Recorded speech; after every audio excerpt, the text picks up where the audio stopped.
Estimados estudiantes, sean bienvenidos a este espacio educativo, a esta cápsula educativa que se transmite por Canal 6, Canal 15 Educativo y Cultural. Les saluda Cherlyn Bermúdez, asesora pedagógica nacional de secundaria de jóvenes y adultos. Les invito a ver la siguiente diapositiva.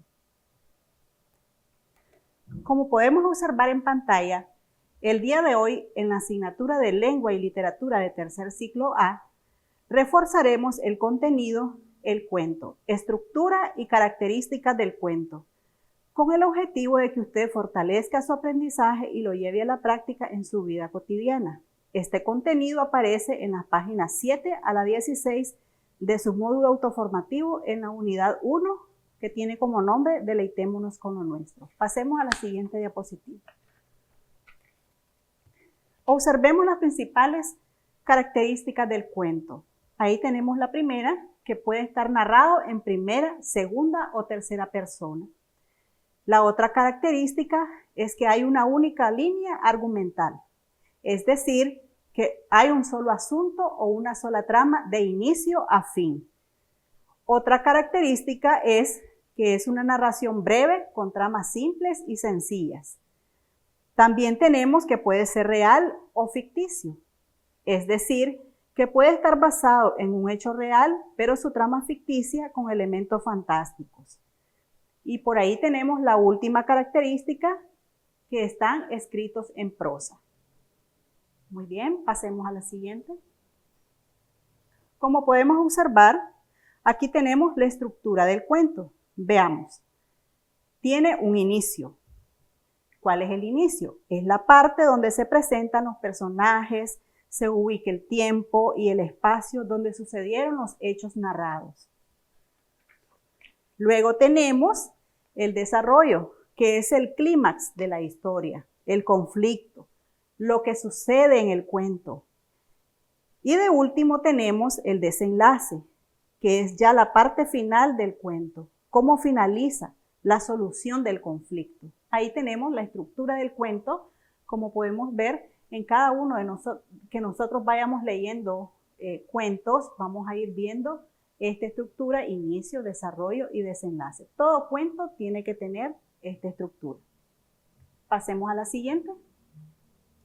Bueno, ya hablamos de las características, de la estructura del cuento y no podemos dejar de ver los elementos que lo componen. Veamos cuáles son.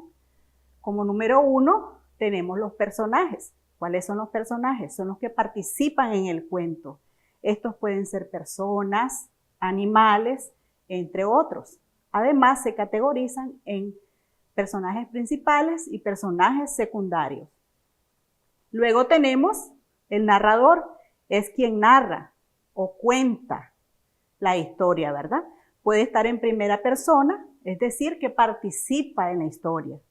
Puede estar en tercera persona, o puede ser omnisciente. ¿Qué significa omnisciente? Que conoce todo lo que sucede en la historia y cómo piensan cada uno de los personajes.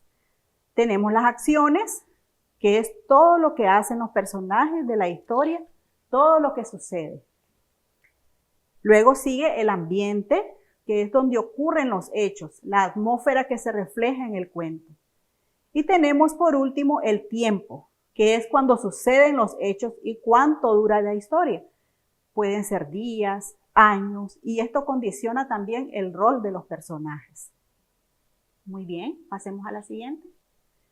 Muy bien, estimados estudiantes, ahí en la comodidad de su hogar, vamos a realizar la orientación al autoestudio. Recuerden que ustedes tienen toda la responsabilidad de hacer su autoestudio para reforzar cada uno de los aprendizajes. Entonces realice en su cuaderno las siguientes actividades. Tenemos número 1, redacte con sus propias palabras el concepto de cuento.